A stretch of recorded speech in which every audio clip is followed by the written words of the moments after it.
पूजा क्यों होती है? ये माया है। माया ठगनी सब जानी, सब जानते हैं संसार में जो भी है सब माया के रूप में है और ये केवल ठगती है, इसके अलावा कुछ नहीं है। फिर भी जैसे सब जानते हैं कि जन्म और मृत्यु सुनिश्चित है, लेकिन सभी अपने कर्मानुसार मन के अनुसार सारे कार्य करते हैं। तो भगवान कृष्ण का जन्म होना था और हल कृष्ण बलदाऊ जी का जन्म हो चुका था। भगवान ने माया से कहा, माया तुम मेरी मदद करो। माया ने कहा, अच्छा अच्छा खाने हो, अच्छा पीने को हो, अच्छी जगह रहने को हो, हंसने खेलने को हो, तब माया की कहीं कोई जरूरत नहीं है। जब कोई संकट आता है, जब कोई काम बनाना होता है तो माया की जरूरत पड़ती है। फिर भी प्रभु हम आपके अधीन हैं, आदेश करें। भगवान ने मंद मंद मुस्कान की, बोले माया सब एक दूसरे के पूरक हैं, वक्त पे सब एक दूसरे काम आते हैं, आज हमें तुम्हारी जरूरत पड़ी है। माया ने कहा, प्रभु आप तो सर्वज्ञ हैं, पारा ब्रह्म है और पारा ब्रह्म को माया की जरूरत क्या पड़ गई? बोले माया के बिना तो हमारी लीला ही अधूरी रहती है। तुम्हें एक काम करना है, तुमको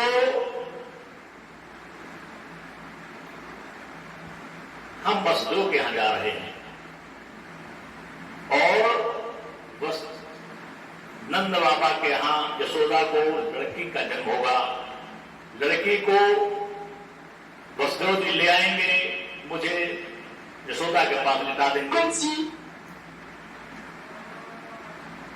यशोदा के पास लिटा देंगे और यशोदा की एक देवरानी है, यानी नंद बाबा की दूसरी साथ में रह रही उस देवरानी रोहिणी के यहां तुमको जन्म लेना है।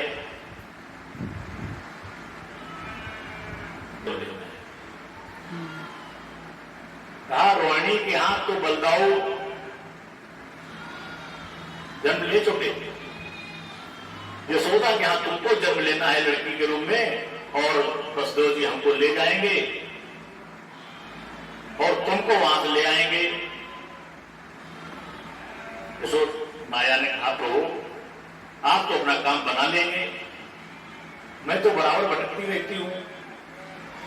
कई जन्मों में कई बार ऐसी चर्चा आई, प्रभु का सानिध्य मिले, लेकिन आप हर बार टाल देते हैं। उन्होंने कहा नहीं, तुम कोई न कोई वरदानों में कहीं न कहीं कमियां रहती हैं, जिस कारण से ये अगले जन्म की बात आ जाती है।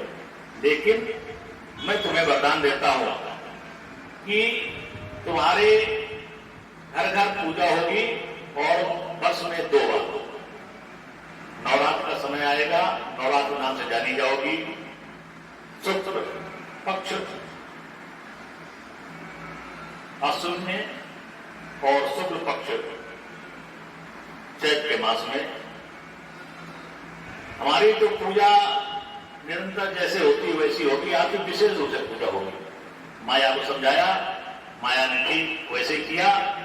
आज यशोदा के यहां माया जन्म लेती है, कृष्ण देवकी के यहां जन्म लेते हैं और बोला है, बहुत ही अच्छा लिखा है। हमारे शिशु जी एक कवि हुए हैं फ्रांसिस में, ब्रह्म विश्व के नियंता का बनाया हुआ कार्यक्रम। भगवान कृष्ण का जन्म हो रहा, उस समय की छठा का वर्णन किया है हमारे शिशु कवि जी ने। विश्व के नियंता का बनाया हुआ कार्यक्रम, अविकल प्रेरणा से कार्य करने लगा। तो विकल विभावरी के काले भाग्य देश पर अलतापुरी से कुछ बोझ सा उतरने लगा। और फिर से सुललित करा का भाषमान रूप पृथ्वी और आकाश का अंधेरा हरने लगा। एक कृष्णचंद्र तारा ग्रह में उदित हुआ, वो कारागृह में प्रकाश भरने लगा। बोले कृष्णचंद्र भगवान की जय। ऐसे हमारे भगवान कृष्ण का दिन होता है। तो इधर हमारे माया यशोदा के यहाँ जन्म लेती है, सबको कथा मालूम है। ब्रह्मा जी ने कृष्ण को भगवान नहीं माना, बड़ी विचित्र बात है। ब्रह्मा जी को भ्रम हो गया, देखा सुना है गोकुल में कृष्ण का जन्म हुआ, महायोगेश्वर का जन्म हुआ। देखने गए, देखा भगवान कृष्ण गाय चरा रहे हैं यमुना नदी के किनारे, और सभी ग्वाल वालों के साथ बैठ करके एक दूसरे जूठा खा रहे हैं। सभी ग्वाल वाल जो आते थे, कोई कैसी भी स्थिति का था, आर्थिक स्थिति सबकी समान नहीं होती है, लेकिन भगवान कृष्ण को सबको समान रूप से मानते हैं। जो जो लाता है उससे कहते हैं तुम मुझे खिलाओ, हम तुम्हें खिलाएं, एक दूसरे को भोजन कराते हैं। ब्रह्मा को सब हो गया, ब्रह्म हो गया। बोले ये कैसा ब्रह्म, ये कैसा योगेश्वर कृष्ण जो जूठा सबका खा रहा है, सबको जूठा खिला रहा है। ब्रह्मा ने कहा ये कृष्ण नहीं हो सकते, कृष्ण हो ही नहीं सकते, मैं परीक्षा लेता हूं। ब्रह्मा जी ने परीक्षा लेने के लिए क्या किया कि सारे गोपों को, कृष्ण को, सबको एक गुफा में बंद कर दिया। कृष्ण समझ गए ये तो हमारे ब्रह्मा जी का खेल है, हम सबको गुफाओं बंद कर दिया। शाम को ग्वाल वाले जाएंगे, हम जाएंगे, और अगर हम लोग नहीं पहुंचे तो क्या स्थिति होगी हमारे गोकुल में रहने वालों की, सभी परेशान हो जाएंगे, रोते गाते घूमेंगे, मेरा बेटा कहां गया, मेरी गाय कहां गई, सब कष्ट में हो जाएंगे। भगवान ने कहा ठीक, अपनी योग माया से जैसे ब्रह्मा ने सबको एक गुफा बंद किया, आज भगवान कृष्ण ने भी सभी को योग माया से बनाया।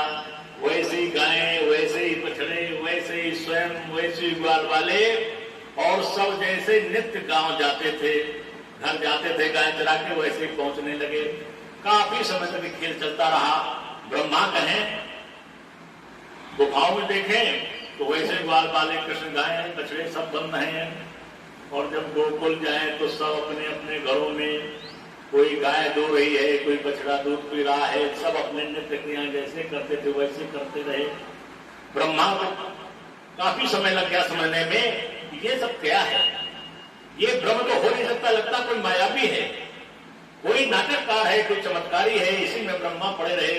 भगवान कृष्ण ने कहा हम भी कुछ लीला दिखा दें, अगर हम लीला नहीं दिखाते तो ब्रह्मा समझेंगे क्या। भगवान कृष्ण जाते हैं, चतुर्भुजी रूप रखते हैं ब्रह्मा जी का, और द्वारपालों से कहते हैं अरे द्वारपालों सजग हो जाओ, आजकल तो मृत लोग में बड़े नकली ब्रह्मा हो गए, सबके पास हमारे जैसी भुजाएं, हमारे जैसा स्वरूप, और तुम कहीं भ्रम न कर जाना, मैं तो अंदर चल पूजन करने जा रहा हूं, कोई ब्रह्मा आ जाए नकली तो अंदर में घुसने देना। द्वारपालों करे महाराज हम तो पहचानते हैं, आप पूजन करिए, कोई नकली ब्रह्मा नहीं आ सकता यहाँ पर। भगवान कृष्ण जाते हैं, ब्रह्माणी भी नहीं पहचान पाई। भगवान कृष्ण जैसे ब्रह्मा जी सारे नित्य क्रियाएं पूजन बात करते थे, हमारे ब्रह्मा जी पूजन में बैठ गए। अब नकली कृष्ण, नकली ब्रह्मा पूजन कर रहे हैं, असली ब्रह्मा कृष्ण का पता लगा रहे हैं। कृष्ण क्या है, मायावी है, क्या है कृष्ण। इधर ब्रह्मा जी थक गए, बोले छोड़िए अब इनको बंद रहने दीजिए, देखते हैं कब तक कृष्ण का, कब तक माया अपनी, कब तक ये ढोंग फैलाएंगे, कब तक ये गांव वालों को समझाएंगे। गाल वाले और गायें तो सब हमारी गुफा में बंद है। ब्रह्मा जी लौट आते हैं, जैसे ही लौट करके ब्रह्मपुरी आते हैं, ब्रह्मलोक में जैसे ही प्रवेश कर किए, द्वारपालों ने रोक दिया, बोले नकली ब्रह्मा।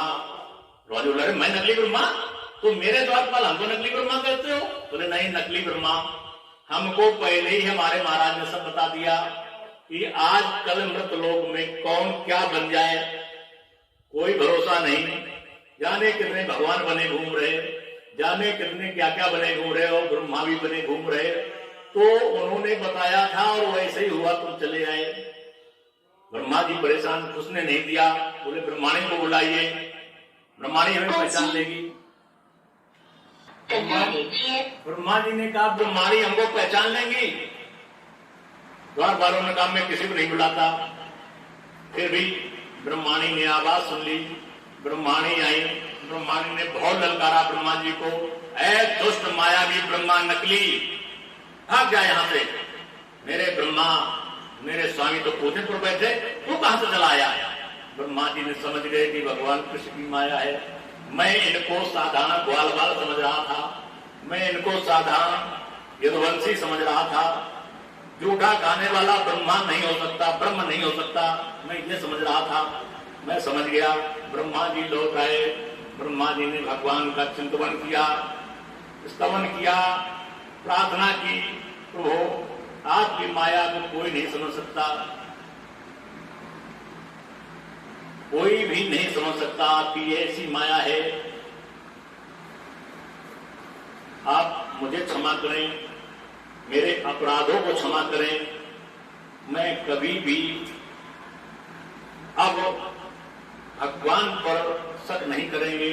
और जो भगवान पर शक करता है, भगवान के गुणानुवादों को शक करता है, भगवान को चरित्र पर शक करता है, उसकी यही स्थिति होती है।